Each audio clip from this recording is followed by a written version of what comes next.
I'm composed.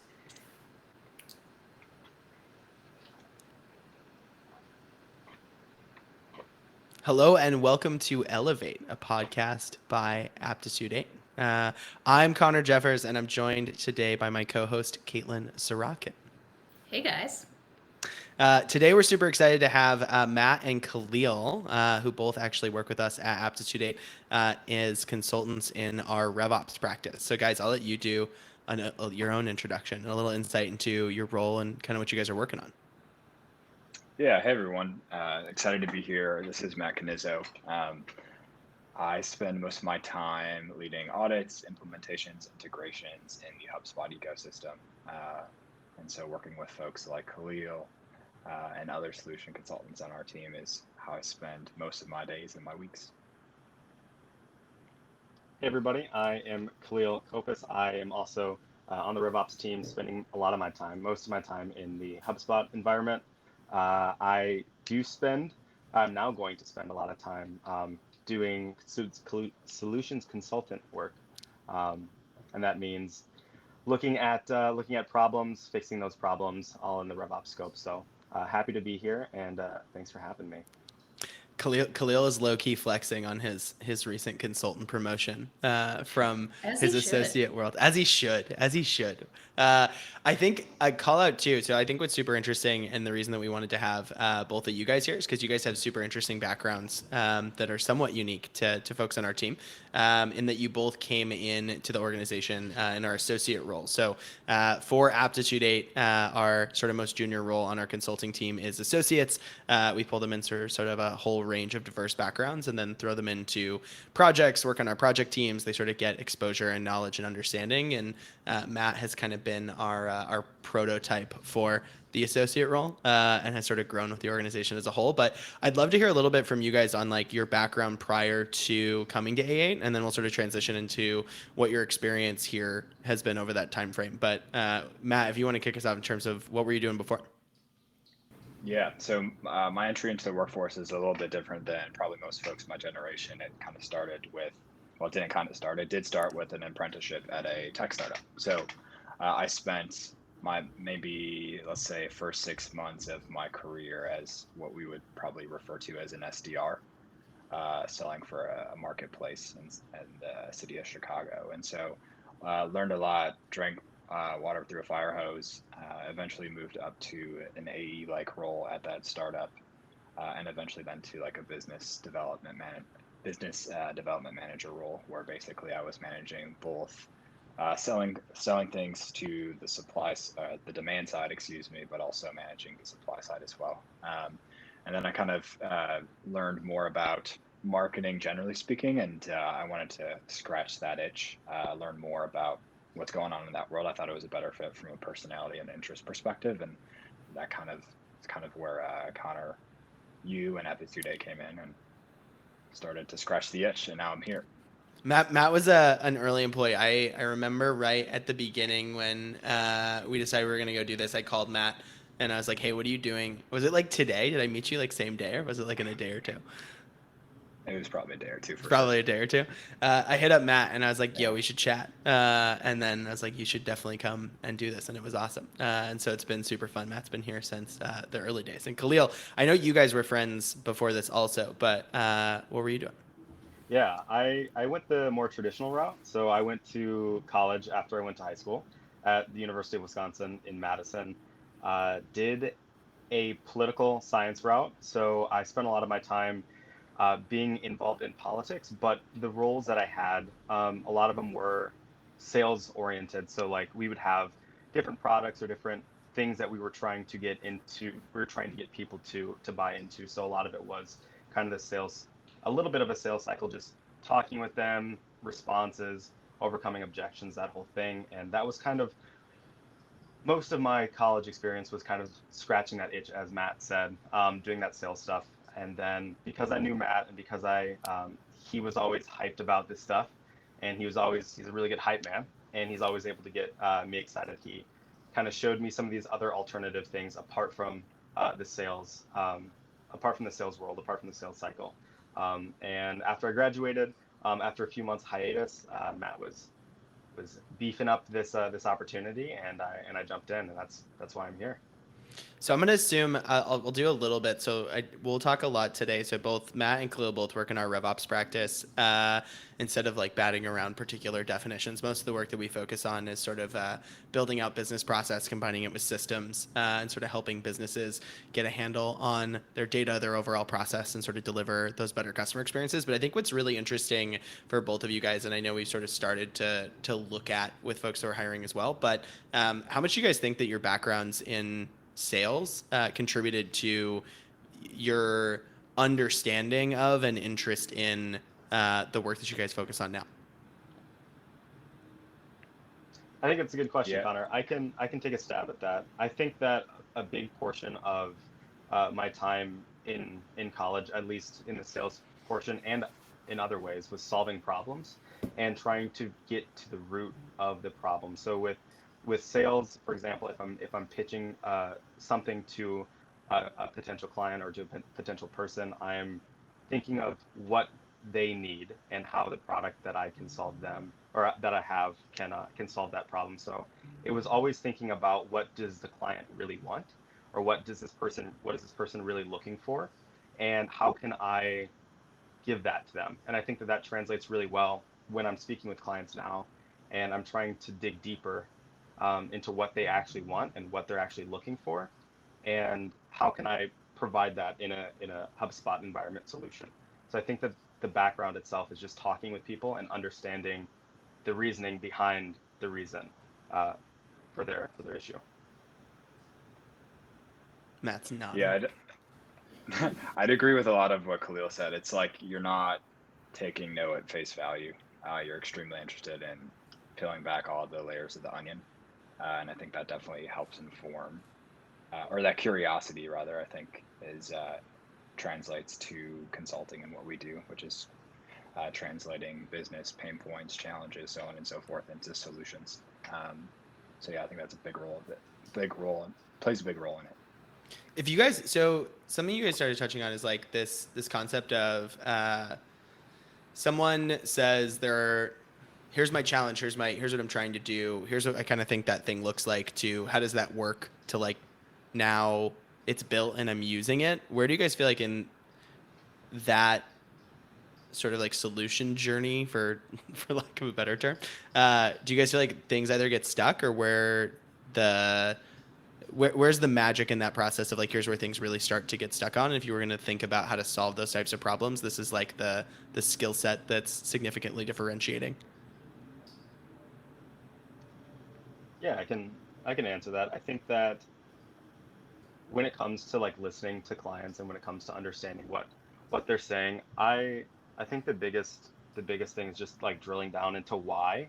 So like, we've heard of like the 5 whys, and like you want to know why, but why then? But then why is that? But then, and it keeps going 5 times, and you want to understand what they have, what they're truly trying to get at. So a client could give you a problem that has, and they have a solution, and you're thinking about their problem, but the solution itself might be kind of strung together. So the next step then, to kind of unstick that point, is to say, hey, that's a great idea, we could do that, but why? What is it what you're getting at? And then, oh, it's because of this next thing. And then, okay, that's a little bit more information, that's a little bit more meat.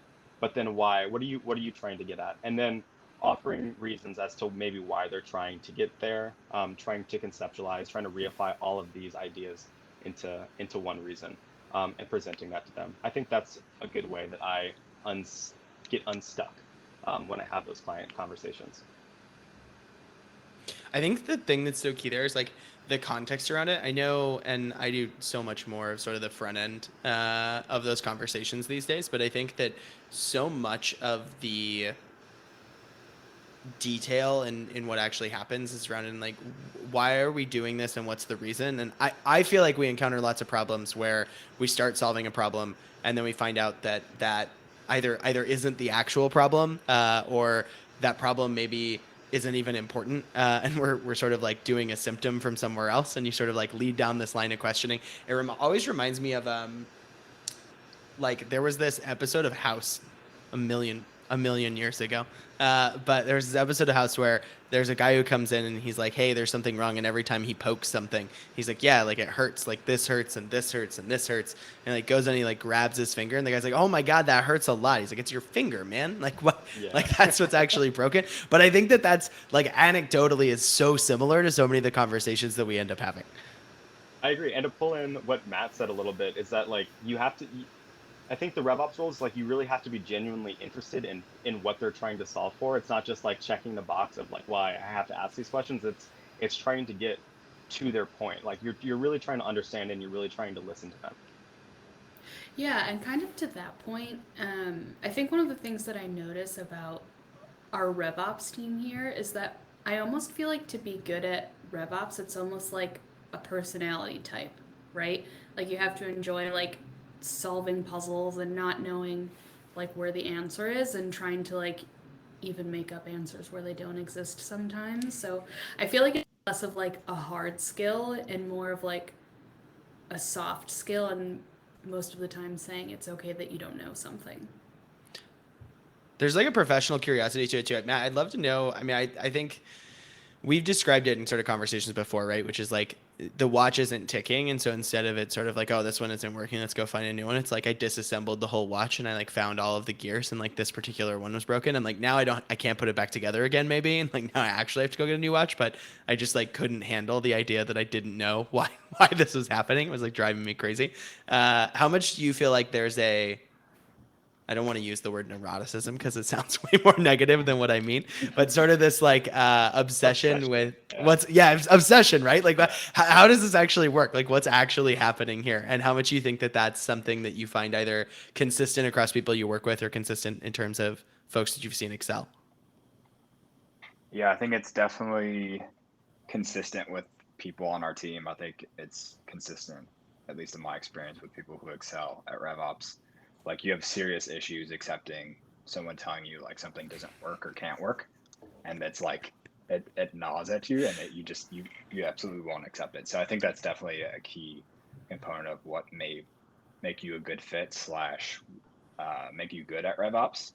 And then like kind of similar to that point is like solving problems is addicting to you.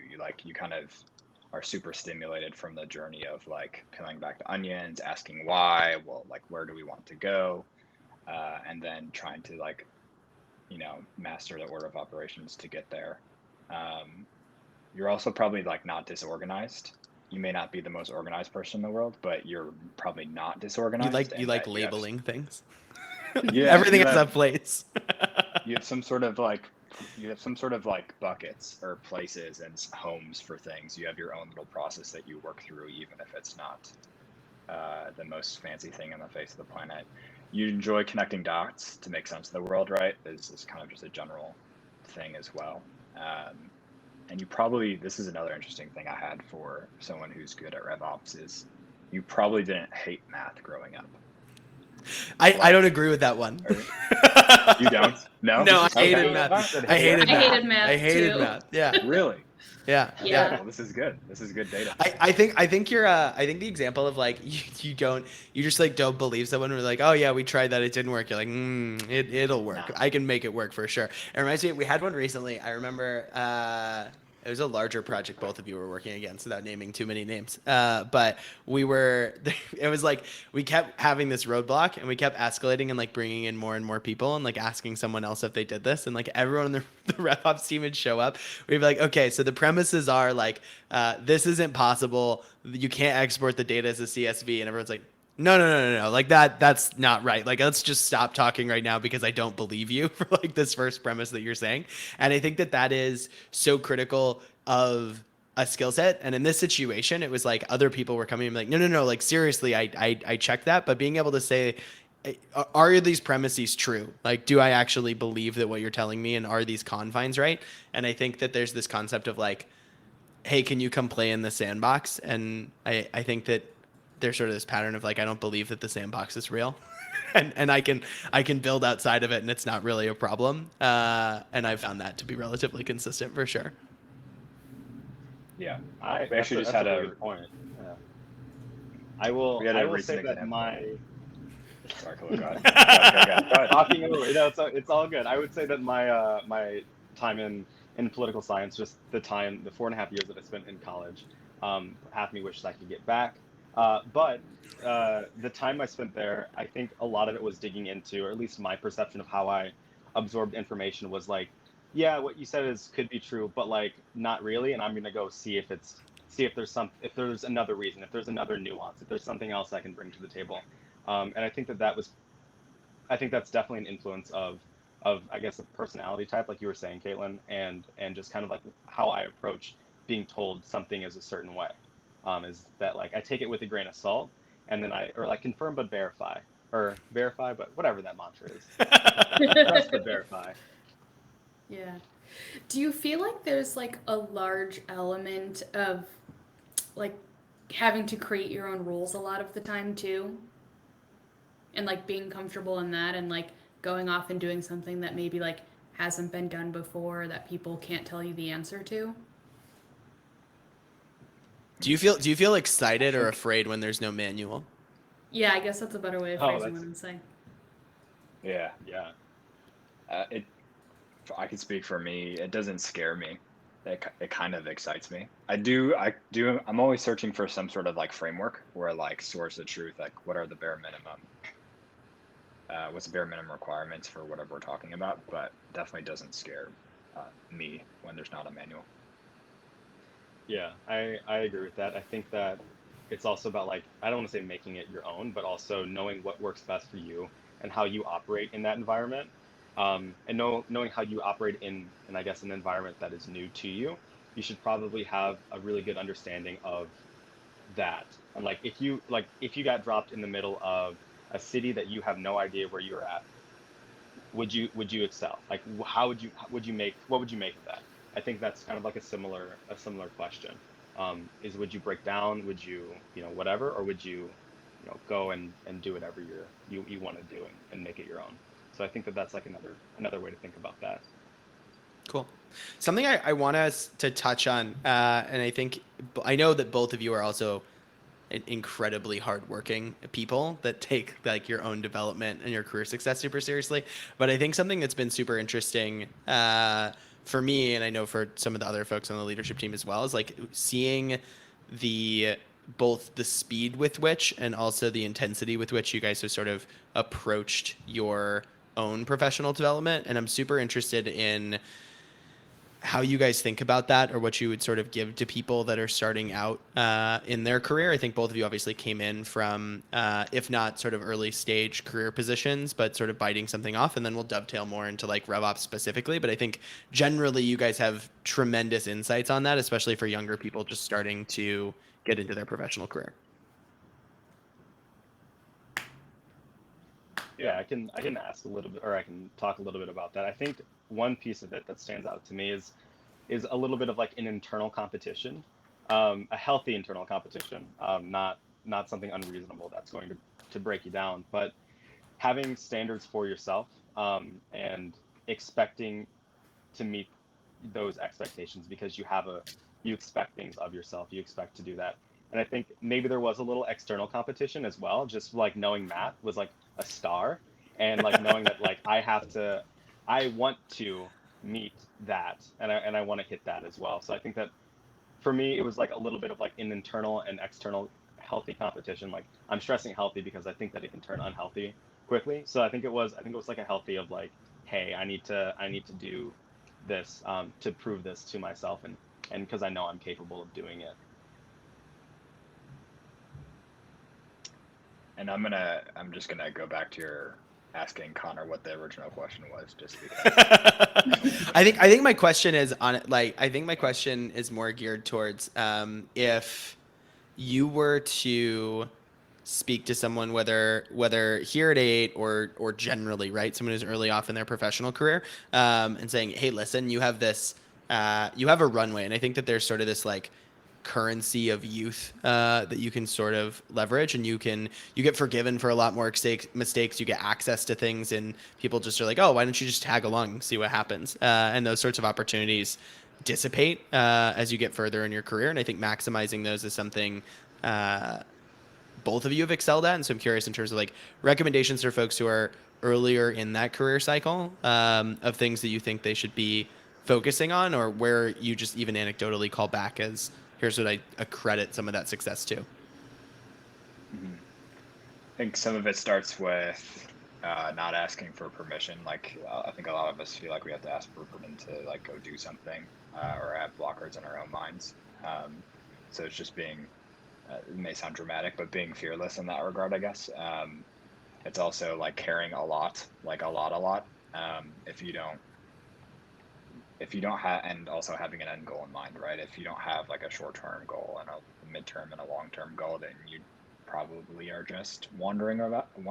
And so if you have a framework to work by and some goals to hit and manage against, then you kind of you can have laser vision to kind of like accomplish those short, midterm, long-term goals.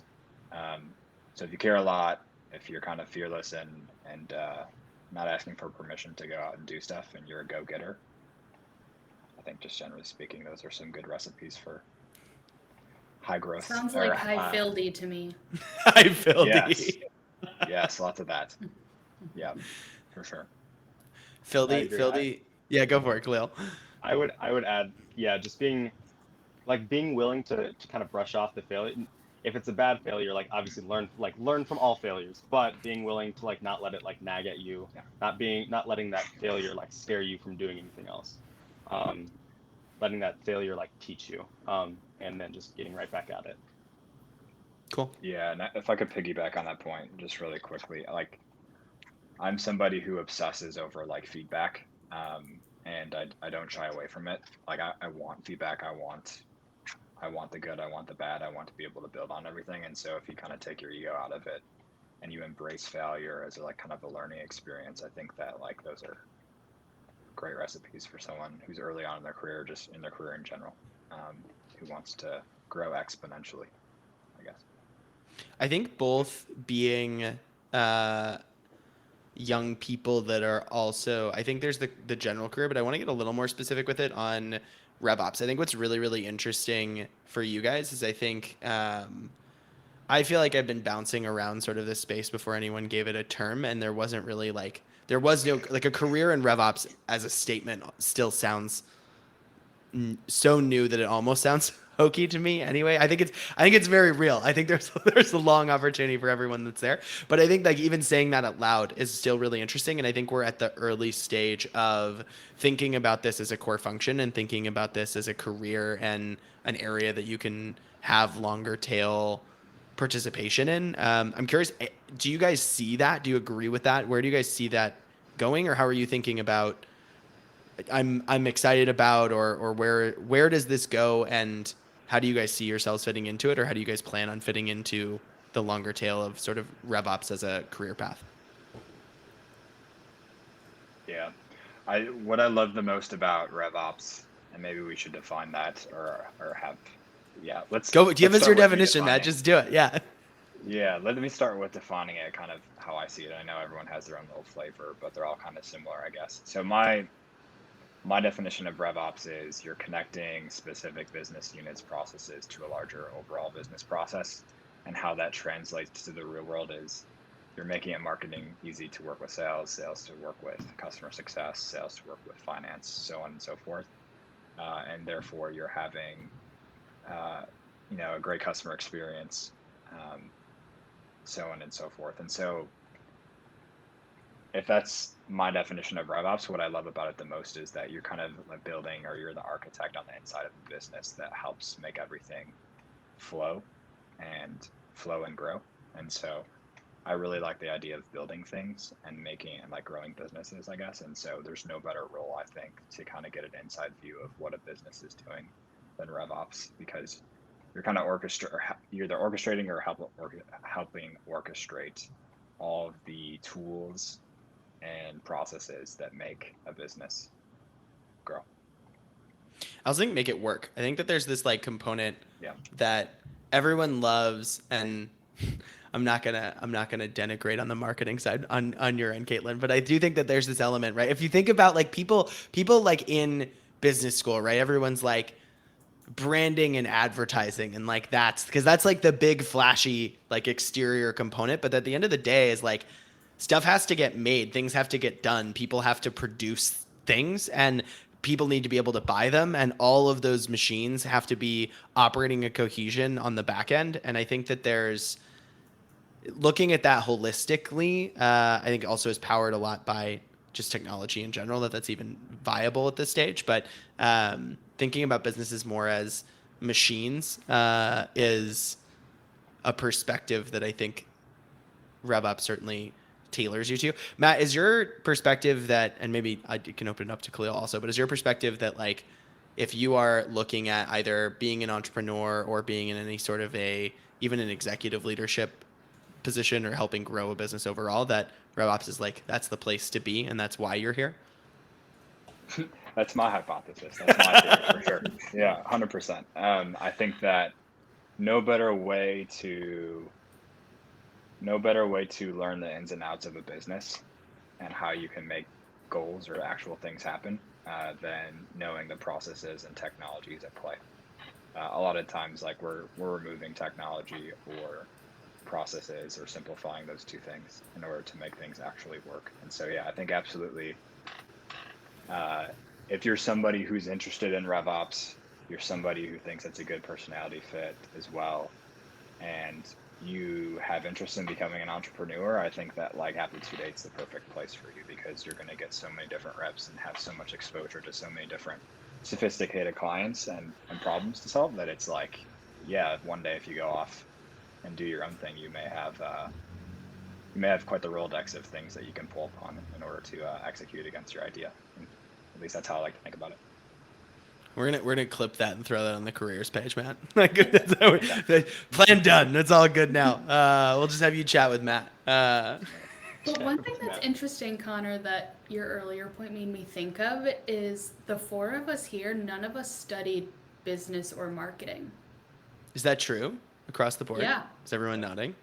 Mm-hmm. Good job, guys. MBAs, they won't teach you to RevOps. Maybe they will now, though. I bet you anything. There are going to be MBA RevOps courses. Matt will teach them. And when you were, mentioning studying, like basically going into marketing or advertising, I think it's interesting because I think that operations is still so early that like there will eventually be courses for it. There's the operations piece. I think that the other piece of it though too, right, is like it's hard to see. Like it's like if you really like, and I think, I don't know, I often have what happened. I was at a lunch yesterday and it was like a client lunch and there was this whole COVID scare during the whole thing. And it was because the email that went out was just like a bad email. Like it was an email that was like, the email was like diagnosis confirmed because that was the subject line that they had. And then the name of the test was like possible COVID exposure. And so like someone at the table like got this email and read this email. I was like, oh my God, it's like results inconclusive. I need to go like handle and do all these things. And I think that when you start to understand how all of that interplays of like, oh, like there's this test and someone named that test and threw it in a database and then that got pulled into an email and it ended up getting sent to somebody. And like when you start to put all those pieces together, there's this overarching elegance to how a customer experience gets delivered, but it's so behind the scenes. Like the work that people are doing to try to get things to stitch together is so far removed from what you end up experiencing. And I think unless you are ingratiated in it in some capacity, you miss it. Like you wouldn't know.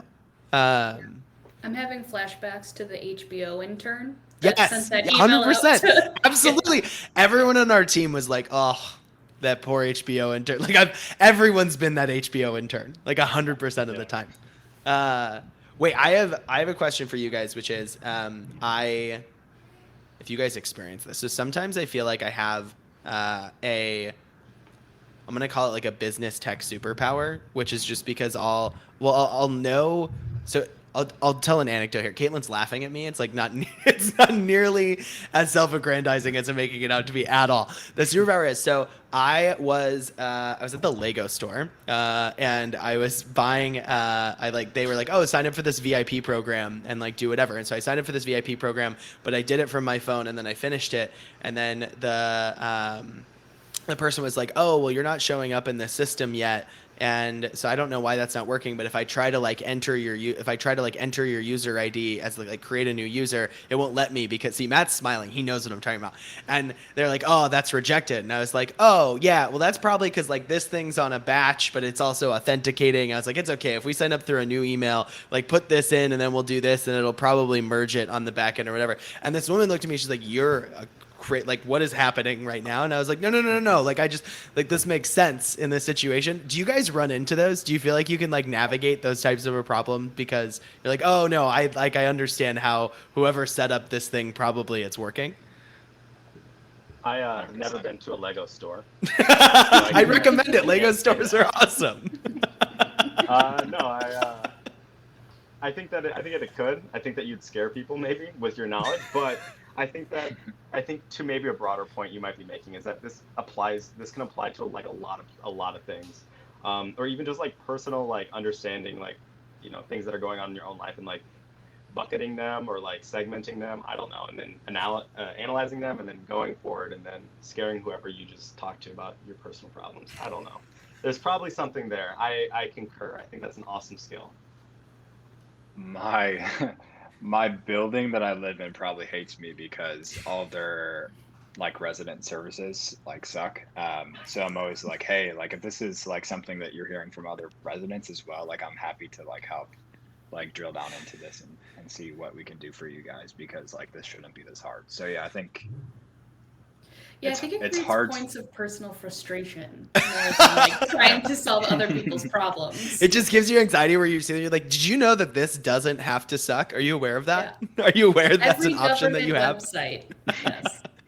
My favorite Caitlin anecdote, and you'll have to stop me because I'm saying it on the first recording of this, but I won't tell it again, is Caitlin got to the bottom of the Hulu marketing funnel for fun. And like, what did you end up with at the end of it? What was your like final bottom of the funnel offer? Oh, it's because I wanted to try Hulu, but I was too cheap to pay for Hulu. So I got like, what was it, 3 or 5 months of like free Hulu or something. So this was like back in college. I don't know. Yeah. Fun. It was an adventure had by me. I think those types of things are really interesting. I think that like it bleeds into everything else you do. It's kind of similar. They always have the like people who work in healthcare are hypochondriacs because they just like see a whole bunch of stuff happening all the time, so they just have like confirmation bias and their ability to understand it. Yeah, you know too much and you're like, I don't know, I've seen a lot of people with meningitis in the last month, so maybe that's it, even though it's like definitely not. And I think that plays into other parts of your life also, where you encounter something and you're just like, oh, come on, man. Like, you really hard-coded this, like, just to hit this deadline. Like, why'd you have to do it that way? Like, this is really screwing me up. Yeah. Cool. To close this out on this one, guys, in terms of people that are looking, we touched a little bit on things that make someone in a RevOps career successful or some of these other things. But for anyone who's either in sales, marketing, service, anything you guys think is kind of applicable, what do you guys think is the most important thing for people to either get exposure to or learn or do if they want to sort of make the jump more into a RevOps type of role? You can take a second. So I think if you're in sales and you find yourself like asking, like, why do I have to go through these hoops, or why do these hoops exist in the first place, or what if I tried this instead? If you have like this urge to experiment and to like optimize, I think that's something and that doesn't have to be sales specific, right? It could be in any role. But if you have that itch to figure out why things work and how they work, and if you can make them better, I think that's a good indicator that you may have an interest or a strong interest in operations, and you should probably go scratch that itch and literally just Google RevOps. There are a ton of podcasts out there, tons of content. It means a little bit something different to everyone, but generally speaking, it's like it's the framework or the backbone of the company. So that's what I would say.